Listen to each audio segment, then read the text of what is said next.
અહીંયા શું લખ્યું છે? 50 વત્તા 50. એની નીચે શું લખ્યું છે? 5 વત્તા 3. નીચે શું લખ્યું છે? 4 વત્તા 3.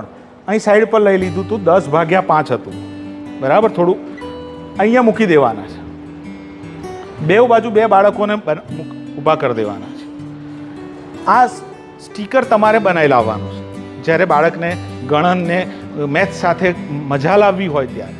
આ દર વખત કામ લાગે એવી વસ્તુ. તમારે એવું બોલવાનું છે 8, એટલે બેમાંથી એક જણ 8 ઉઠાવશે. કયું ઉઠાવશે? એમાંથી 5 વત્તા 3. બેમાંથી કોણ પહેલું લઈ લેશે? ઓકે, ફરી તમે કહો 100, એટલે 50 વત્તા 50. આ બેમાં સૌથી વધુ કોની પાસે સ્ટીકર છે? કોની પાસે પહેલું વધારે સ્ટીકર આવે? પ્રયોગો કરી શકાય. એકલું આ નથી કહેતો, અહીંયા પણ ઘણા પરિવર્તનો લાવી શકાય રસપ્રદ શિક્ષણ માટે.